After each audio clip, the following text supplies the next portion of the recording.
चलिए आइए next topic है एडवांटेजेस क्या हैं ई टेलिंग में। पहला एडवांटेज है e tailing provide access to customer all over the world which help to increase cell.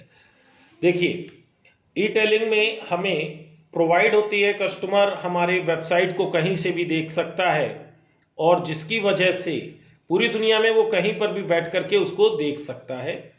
तो इसकी वजह से हमारी सेल इंक्रीज हो जाएगी। क्लियर? तो ये हेल्प करता है to increase sale. Clear? It is easy and inexpensive to start e tailing. आसान होता है ई टेलिंग को लॉन्च करना। ये केवल सिंगल रूम और एक कंप्यूटर आपके पास है तो आप इसको शुरू कर सकते हैं। Overheads in e tailing are lower than a brick और मोर्टार स्टोर।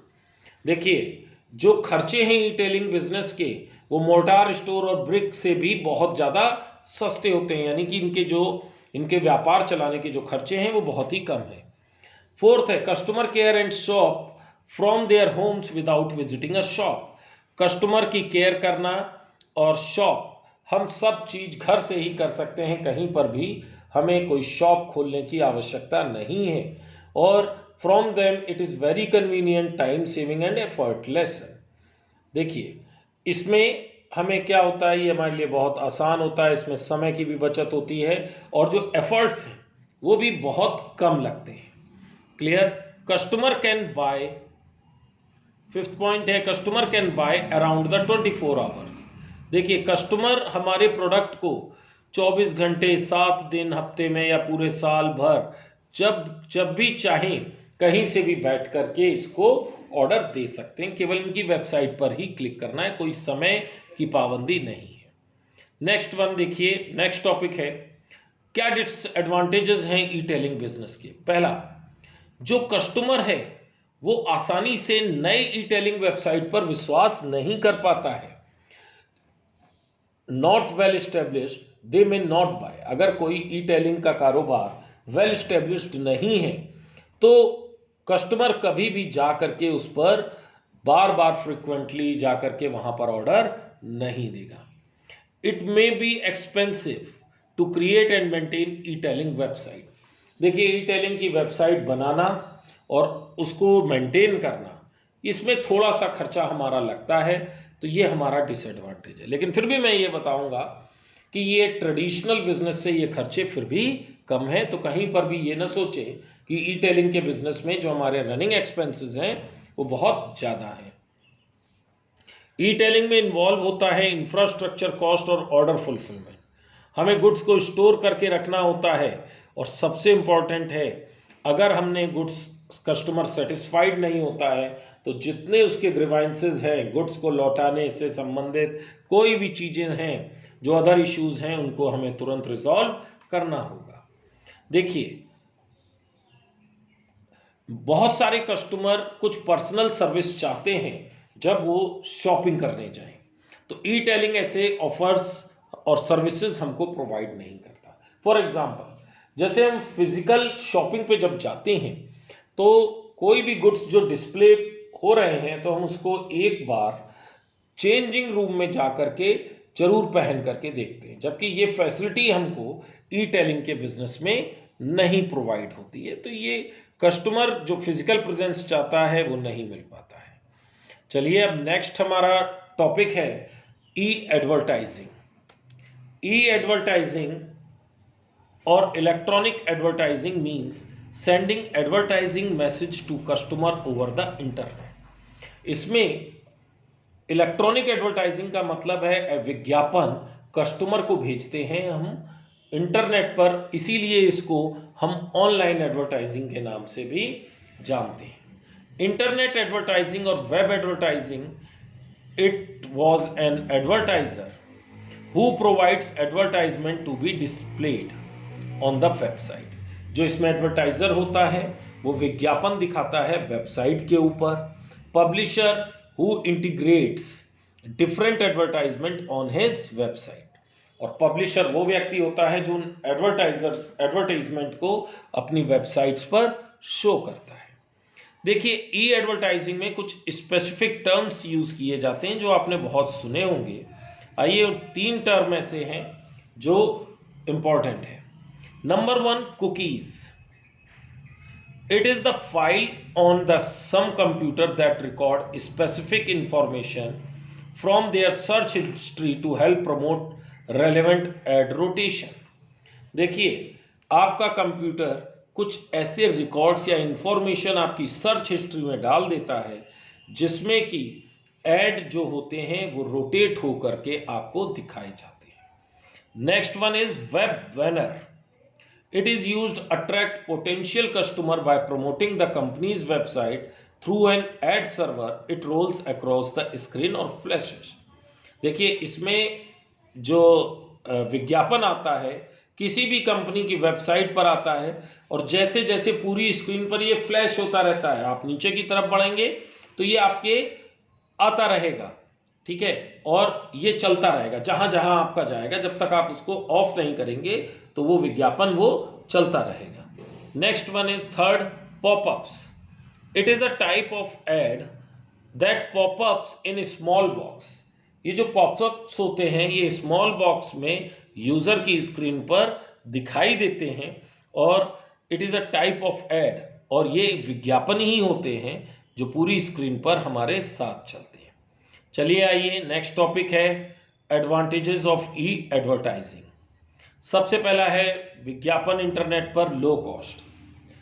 प्रिंट और TV online banners are inexpensive. E advertising cost effective होता है, तो ये सस्ते में उनके बजट में होता है, इसीलिए फर्म आसानी से ई एडवर्टाइजिंग दिखाती है। Web wide reach. Advertising can reach the wide range of potential customer. जैसे ही कोई भी कस्टमर के पास आपका विज्ञापन पहुंच जाता है जब वो इंटरनेट ऑन करता है। Instant result, the customer can see the ad and buy without leaving home it most convenient. देखिए, कस्टमर ने जैसे ही विज्ञापन देखा, अगर वो बहुत अट्रैक्टिव होता है तो कस्टमर तुरंत ही उसको जाकर के देखना, शॉपिंग भी कर लेता है ऑनलाइन ही। कॉन्स्टेंट एक्सपोजर, ऑनलाइन वर्क करता है, ये जो ऐड है आप कभी भी दिखा सकते हो, 24 hours, 7 days in a week और 365 days in a year. Geo targeting, ये पॉसिबल है, इंश्योर करता है कि जो विज्ञापन व्यू हो रहा है वो कौन सी ज्योग्राफी और कौन सी ऑडियंस हमारी देखेगी। Localized message can be created, ठीक है, इसमें हम ऐसे मैसेजेस क्रिएट करते हैं जो किसी specific group, age, gender, religion या किसी पर्टिकुलर लोकेशन पे ही शो हो, ऐसा भी हो सकता है। E advertising suffer the following disadvantages. देखिए, ई एडवर्टाइजिंग के कुछ अपने डिसएडवांटेजेस भी हैं। Overload, every advertiser wants consumer attention and too many ads. देखिए, इसमें एडवर्टाइजर चाहता है बहुत सारे ऐड, उसको ज़्यादा से ज़्यादा पैसा मिलेगा, तो इसीलिए वो इमोशनली कनेक्ट होता है विद टारगेट ऑडियंस से। तो टू मैनी एड्स और cluster become essential to create campaign, ठीक है। तो इसमें हम सबसे पहले डिसएडवांटेज ये है कि इसमें विज्ञापन बहुत ज़्यादा दिखाए जाते हैं। Too much data, the data gathered through E advertising can cause confusion. देखिए, जो डाटा गैदर्ड किया जाता है ई एडवर्टाइजिंग से, उसमें बहुत ज़्यादा कन्फ्यूज़न क्रिएट होता है, तो ये हमारा इम्प्रेशन होता है कि हम वो गुड्स को परचेज करें या ना करें, तो ये बड़ी प्रॉब्लम देता है। Too many choices, it is difficult to identify the website that will target the audience in the most effective manner. The advertiser has to search for niche sites for his product और services. देखिए, बहुत सारी choices होती हैं, कहाँ हमारा audience मिलेगा जिसको हम चाहते हैं, तो इसीलिए एडवर्टाइज़र के पास सबसे बड़ी दिक्कत होती है, उसको बहुत सारी साइट्स को चूज़ करना पड़ता है कि अपने प्रोडक्ट और सर्विसेज को बेचने के लिए। Limited scope, large number of consumers in India still rely. आज भी भारत में एक चीज़ है कि विज्ञापन के माध्यम से ऐसे ऑनलाइन हम एडवर्टाइजिंग देख करके या गुड्स को परचेज नहीं करते। हम आज भी ट्रेडिशनल बिजनेस में ही, यानी कि ट्रेडिशनल तरीके से ही गुड्स को परचेज करना बेहतर मानते हैं। Next one is risk, last. देखिए, क्या रिस्क है। E advertising can cause a serious damage. देखिए, कंपनी की इमेज पर अगर सही ढंग से ई विज्ञापन नहीं दिखाया गया तो जो कंपनी है उसका जो प्रॉपरली अगर उन्होंने नहीं दिखाया, पब्लिश नहीं हुआ इंटरनेट पर, तो कुछ गलत चला गया तो लगभग it is impossible to remove.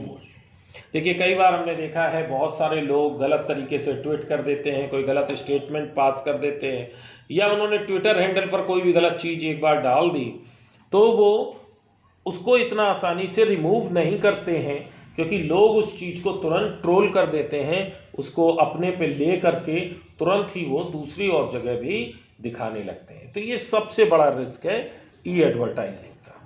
Clear? E advertising अब आइए कितने प्रकार की होती है। ई एडवर्टाइजिंग इज 2 टाइप्स, 2 प्रकार की है।